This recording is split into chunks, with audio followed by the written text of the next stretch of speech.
Hello दोस्तों and welcome to Nimbus Learning platform powered by Engineers academy.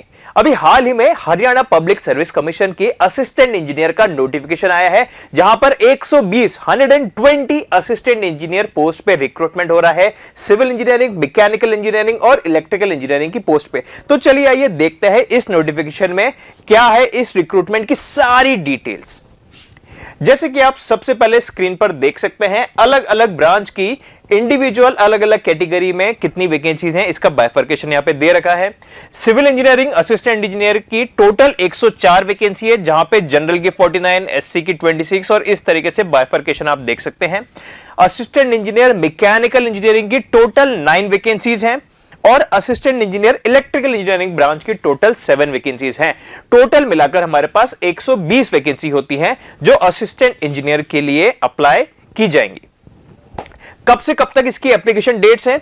1 दिसंबर 2023, 1 दिसंबर 2023 से form भरने चालू हो जाएंगे और 21 दिसंबर 2023, 21 दिसंबर 2023 तक फॉर्म भरे जाएंगे। डेट याद रखिएगा, 1 दिसंबर से 21 दिसंबर तक ही फॉर्म भरे जाएंगे और फॉर्म भरने की ऑफिशियल वेबसाइट पे ही जाना है, www.hpsc.gov.in। सिंपल सी ये वेबसाइट है।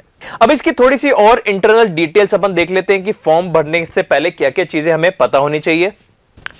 सबसे पहले हम आते हैं इसके एसेंशियल क्वालिफिकेशन पे। तो एसेंशियल क्वालिफिकेशन में यहां पे साफ साफ लिखा हुआ है कि आपके पास बीई या बीटेक डिग्री होनी चाहिए आपकी रेस्पेक्टिव ब्रांच में। मतलब मैकेनिकल वाले मैकेनिकल असिस्टेंट इंजीनियर में अप्लाई करेंगे, सिविल वाले सिविल इंजीनियरिंग के असिस्टेंट इंजीनियर पे अप्लाई करेंगे और इलेक्ट्रिकल से बीई या बीटेक वाले इलेक्ट्रिकल के असिस्टेंट इंजीनियर में अप्लाई करेंगे। और आपकी बीई या बीटेक कहीं से भी हो सकती है, इंडिया के किसी भी स्टेट से, एक रिकॉग्नाइज्ड यूनिवर्सिटी से होनी चाहिए और साथ ही साथ आपका 10th तक या उसके ऊपर तक हिंदी या संस्कृत में से कोई एक सब्जेक्ट होना जरूरी है।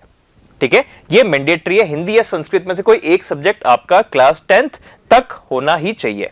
अब इसमें सिलेक्शन का क्राइटेरिया क्या रहेगा?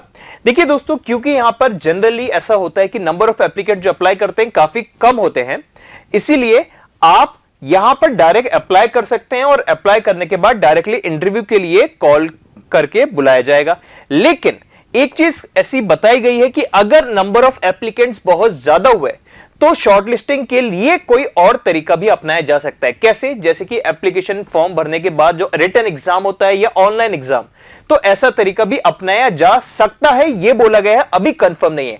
अभी तक नोटिफिकेशन में जितनी इंफॉर्मेशन है उसके बेसिस पे आप डायरेक्टली अप्लाई करेंगे और आपके जो भी डॉक्यूमेंट्स हैं, मतलब आपका जो बीई बीटेक का डॉक्यूमेंट है और जो अदर डॉक्यूमेंट्स आप सबमिट कर रहे हैं, उनके बेसिस पे आपको शॉर्टलिस्ट करके इंटरव्यू के लिए बुलाया जाएगा। In the event of number of applications being large, Commission will adopt a shortlisting criteria to restrict the number of candidates to be called for interview to a reasonable number by any or more of the following methods।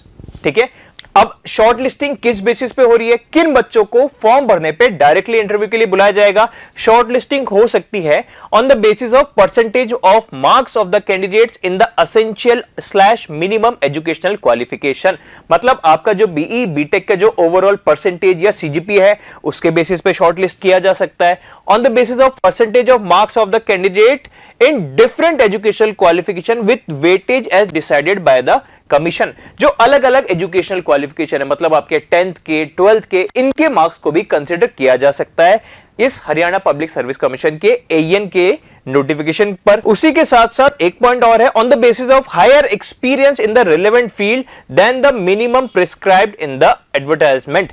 मतलब आपके यहां पर जो educational qualification है उसके अलावा अगर आपके पास रिलेवेंट फील्ड में और हायर क्वालिफिकेशन के बाद आपकी एक्सपीरियंस भी अवेलेबल है, तो उसको भी यहां पर कंसीडर किया जा सकता है। या फिर by holding a recruitment test, या फिर सिंपली एक अलग से रिक्रूटमेंट टेस्ट रखकर फिर बच्चों को शॉर्टलिस्ट किया जा सकता है इंटरव्यू के लिए। लेकिन ये सारे मेथड्स में से कोई एक मेथड अपनाया जा सकता है, अभी कुछ कंफर्म नहीं है। अभी तक की इंफॉर्मेशन के अकॉर्डिंग आप यहां पे फॉर्म भरेंगे, आप एजुकेशनल क्वालिफिकेशन मीट कर रहे हैं, तो आपको डायरेक्टली इंटरव्यू के लिए बुलाया जाएगा। अब हम बात करें इसकी एज लिमिट की, तो यहां पर एज लिमिट है कि as whose age is less than 18 years or more than 42 years on the last date of submission are not eligible, मतलब आप 18 से ज्यादा और 42 इयर्स से कम होने चाहिए और ये एज आपकी कैलकुलेट की जाएगी 21 दिसंबर 2023 जो लास्ट डेट है फॉर्म भरने की, उस डेट तक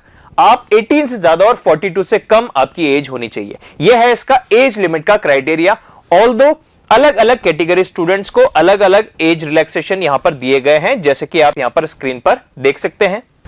अब यहां पे बात करते हैं इसकी एप्लीकेशन फीस की। तो दोस्तों यहां पर कैटेगरी वाइज एप्लीकेशन फीस यहां पर मेंशन है। यह एप्लीकेशन फीस आपको ऑनलाइन मीडियम से करनी है फॉर्म भरने के लास्ट स्टेज पर। क्या रहेगी एप्लीकेशन फीस? सबसे पहले जितने भी जनरल कैटेगरी के मेल कैंडिडेट्स हैं और मेल कैंडिडेट्स रिजर्व कैटेगरी के दूसरे स्टेट के हैं, मतलब हरियाणा के सारे जनरल कैटेगरी के मेल कैंडिडेट्स और हरियाणा के अलावा बाकी सभी स्टेट्स के रिजर्व कैटेगरी के मेल कैंडिडेट्स के लिए एप्लीकेशन फीस है 1000 रुपीज।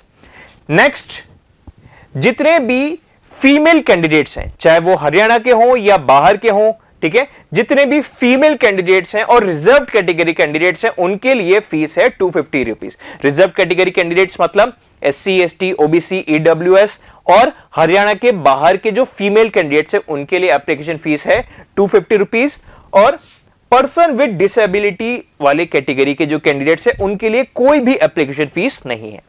ठीक है, तो दोस्तों ये था इसके फॉर्म का कंप्लीट सारी की सारी डिटेल्स। एक चीज और बताई गई है बड़ी सिंपल सी, fee will not be refunded to those candidates who did not appear in the recruitment test. अब जो बच्चे रिक्रूटमेंट टेस्ट में अपीयर नहीं हो रहे हैं या इसके फॉर्म भरने के बाद फिर इंटरव्यू के लिए नहीं आते, उनका कोई फीस रिफंड वगैरह नहीं होता है। ठीक है, तो दोस्तों ये थी इसकी सारी जरूरी details Haryana Public Service Commission के वाटर एंड इरिगेशन डिपार्टमेंट में असिस्टेंट इंजीनियर पोस्ट के लिए जो रिक्रूटमेंट हो रहे हैं। ठीक है, इसके अलावा और फर्दर कोई अपडेट्स आती है तो आप जुड़े रहिएगा निंबस लर्निंग चैनल पे। हम आपके लिए लेकर आते रहेंगे जितनी भी लेटेस्ट जॉब अपडेट्स या अलग अलग एग्जाम्स के नोटिफिकेशन आते रहते हैं अलग अलग स्टेट्स में। For further updates stay tuned with nimbus learning platform. Thank you. If you really like the video, please hit the like button, share the video, subscribe to our YouTube channel and press the bell icon for the latest updates. Thank you.